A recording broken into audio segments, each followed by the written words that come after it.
Israa'eliin jedhe tokkoon gabaabaatti dubbisaa. Qiyaas boqonnaa lama lakkoofsa 15 irra jiruun dubbise akkas jedhe.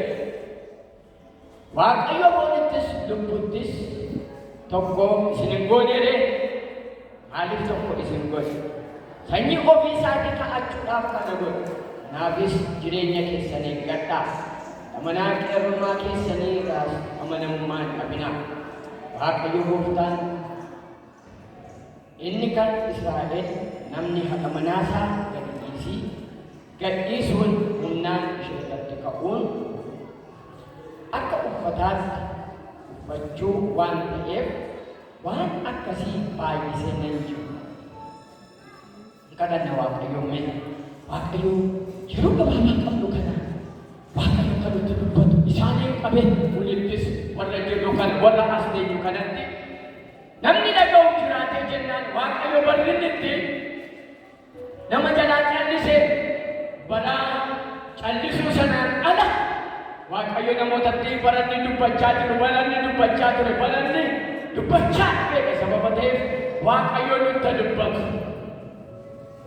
Waaqaaf lafa guutteenni jirtu yaa Waaqayyo gooftaa maqaa gooftaa Yesuus Kiristoosiin Waaqaaf lafa irratti maqaan kee eebbifamu. Akkuma ijoolleen kee Waaqayyo waan guddaa nuuf godhe warra gammachuu taane jedhan nus ati waan guddaa gootee nu argisiiste warra gammachuu taane gammachuu obbolaa keenya hirmaachuu nu namoota akkana jiru. Waaqayyo waaqa jiraata gochaa kee kanaaf wal waaqa irratti gadi lafa irratti galanni ulfinni guddin aangoon tolli darbine bara baraan teessoo kee irratti siif haa ta'u. Irratti ajajajoo walaanii mana moorradyaa Waaqayyo nagaatti nuu dhaatte eegumsaatti nuu goote gochaatti nuu goote kanaaf si galateeffannaa. Obbolaa keenya nagaatti deemtee inni yeroo kanaan geesse nis gammachuu isaanii akka himaannuuf ni nagaatti nu eebbi galanni teessoo kee irratti siif haa ta'u. Sagalee kee immoo nuu eebbisi. Hamaan sagalee kee nama keessaa fudhan immoo haa hidhaman yeroo qabnu kanatti nu wajjin ta'e. Waaqaaf lafa irratti maqaan kee haa ulfaatu. Maqaa gooftaa Yesuus Kiristoosiin ameen. Waa'ee seenaa isaaniitti achi deebi'ee isinitti himu rakkoo isaan qaban rakkoo qabu jedhu kun Waaqayyo komee isaanii irraa qabulaa kan ka'e namni haadha manaa isaa wajjin maal gochuun haadha manaa qeerrummaa isaa wajjin akkamitti jiraachuun akka inni isarra jiru maaliif kaayyoo Waaqayyo gaa'ela dhaabe dhimma waan gabaabaatu kaasa. Waan keenya yookaan fedhii keenya raawwannee akka darbinu duwwaame omoo barbaada nurraa sanyii barbaada nurraa sanyii waaqa sodaatti buufisan namni waaqayyoof jiraatu namni waaqaaf jiraatu akka hin dhimneef kiristaanotaaf kan inni waaqayyo gaa'eladha. Jarri kun akka inni jireenya isaanii akka biraatti jiraachuutti sababii ka'aniif komeedhaan dhufee waaqayyo maaliif foonitti abuurratti tokko isin godhe waaqayyo inni gaafate. Omoo barbaadan isinirraati sanyii hambaan barbaadan isinirraati.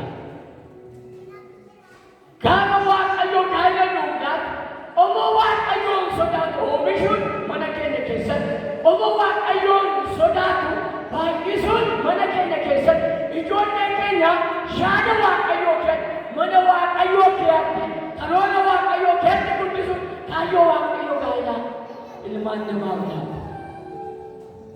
Waaqa beekuun lafarra akka jiraatu, waaqa sodaachuun lafarra akka jiraatu, waaqayyo jiraachuun mana waaqayyo keessatti fufsiisaan akka jiraatuuf waaqayyo gaa'ela laata. Isaan kun gadhiisaniitu amanamummaa hin dhabinaa shakkiin mana keessanirraa haa deemu. Waaqayyo kanaaf isinii laatamini kanaaf isinii laatamini gaa'ela gaafa eenyu mana guddaa balbala tokko qabu fakkaata namoonni. Mana guddaa balbala tokkicha qabu gaafa lixxan immoo cufamu. Akka barbaadan jaabaanii kee akka hin jiru hin cufamatu. Jara kana galgala kanaa kaafne isa saala fiifachi ba'aa ganaa deemaa turan balbala kana gashineetti ijoollee tokko jechuudha. Tu'aan ala wanti galgala isaan ba'a mana kana kee akka hin jiru. Mana kana kee akka hin jiru. Jireenya isaan jiraatan manichuma keessatti cufame. Gaa'ela gaafa isiniin jedhu akka mana kanaatti tu hin ta'in Filannoon isaanii kanaan dura, adeemsi isaanii kanaan dura, kanaan booddeetti cufnee kan laaludha. Yaadi biraan hin jiru. Yaadi biraan dhiyaatu hin jiru. Yaadi biraan dhiyaatu hin jiru. Kanaaf illee egaa Waaqayyo kan inni Gooftaa Yesuus Kiristoos immoo namni abbaa isaa, haadha isaatiis, haadha manaa isaatti maxxanaa. Waa'ee maxxanuu kana immoo waan tokko dubbatee maxxanuu kana waan walitti hirkachuu miti. Wal bukkee dhaabachuus miti. Akka maastishiidhaan namni waan dhaaluu walitti qabsiisu. Dargaggoon baasaa akka dhimmaa wal kutaa malee immoo duukaa jira. Gargar ba'uu hin danda'u. Maxxana gaafa jedhamu waa gidduu galuu kan hin dandeenye, waa gidduu seenuu kan hin dandeenye wanta walitti maxxanee hafu jechuudha. Kanaaf haadha isaa abbaa isaanii fa'aa haadha manaa isaatti maxxana isaan lama miti tokkoye. Deddeebiin keessan, adeemsi keessan, yaadni keessan akkuma barumsa gaa'ilaa keessatti barataniitu sika. Namni sababii baratee dogoggoruu dhiisa gaa'ilaa kana. Namoota baay'een argina. Biyyan geggeessu, biyyan bushu jettanii mana bushu qaqqabanii yoo isaan gargar ba'an baay'een argina. Dandeettii guddaa utuu qabanii, beekumsa guddaa utuu qabanii, ogummaa guddaa utuu qabanii, kanuu isa mana kee dhabanii yoo isaan gargar softanii. Barumsa dhabee minna, dandeettii dhabee minna. Iddoo kanatti kan seexanni qiyyaafate akkanii guyyaa gaadhumaa inni nyaatan gaa'e. Gaa'illi jabaatee na waldaan kiristaanaa hin jabaatu. Gaa'illi qulqullummaa qabaatee na waldaan kiristaanaa qulqullummaa qaba. Namni mana isaatii gowwichaa qabsiifatee ka'ee biyya walitti hirkisamama kan boba'u. Akkas jiruun kiristiyaanummaa kun namni mana keessatti qajeelina, namni mana keessatti qulqullummaa, namni mana keessatti tokkummaa, namni mana keessatti jaalalaan jiratan gaafattee namistan qabdee boba.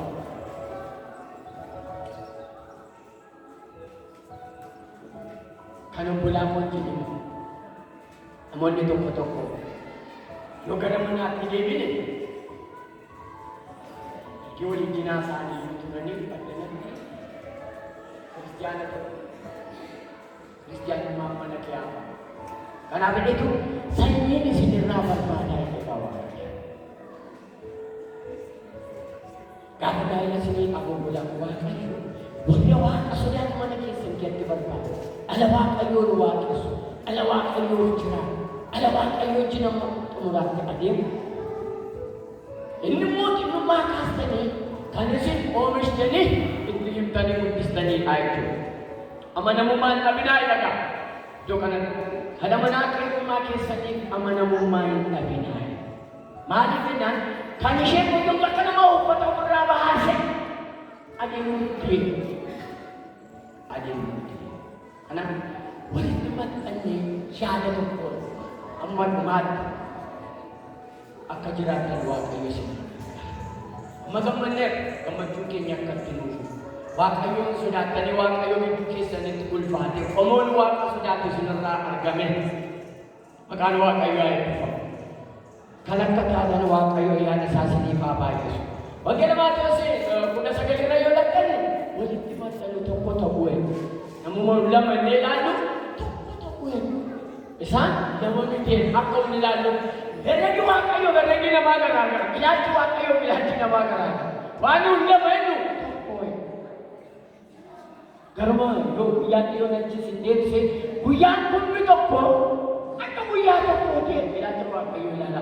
Guyyaan kummi tokko akka guyyaa tokkooti akka ulakkoon nutti lakkaa'u jechuudha karaa biraa. Gaa'ela jechuun makka baaba wal kabajuun kan gidduutti argamu jechuudha karaa biraa. Inni olaanaan inni gadaanaan hin jiru. Inni bituuf inni bulchu. Wal jaallannee waliif abboomamnee yoo haadha manaa ta'e uni keessa namni dhaqiitti gooftaaf jiraatu gooftaa sodaatuuti gooftaan buli jedhee namni sossobee nuti of kenninee jaallannee hin jiraannaaf jireenya yoo wayyaanne kanaaf Gaafa garaa obbolootatti deemumaan jedha ati mana abbaa manaa gaafa bitee bushaa miti jaallannee waliin abboomamu jaallannee wal dhaga'u jaallannee wal kabaju ya tokko moonu sirra utaallee darbina haadha manaa isaa ta'uu isaatiin tajaajilatu se waa'ee abboomama duwwaa dubbanneeti isti nama humnaa ol jaallatu namni jibbu namni abboomamneef ta'u na jaallata na kabaja na dhagaa ta'eetina waan hin bulleef waan hin abboomamneef waan hin jedhe tole waan hin jenneef maaltu jiru anuma si dhageessisa anuma si geggeessa yoo ta'e garuu rakkina qabaa jechuudha. Kanaaf akka kaadhimamaa obboleessi keenya akka obbisaatiin kan immoo akkuma ofii jaallattee aman isheen wal kabajanii jiraatu jechuudha. Wal dhaga'anii jiraatu. Tuffiin gidduu namaa yoo galu yaanni anas beekaa yoo galee duwwaa rakkinni kan inni dhufu kanaaf jedhee dhugaa sanyiin isinirraa barbaada. Kan akka gootan waaqayyo isin kan isinirraa barbaadamu qomoo waaqa beeku qomoo waaqaa jira.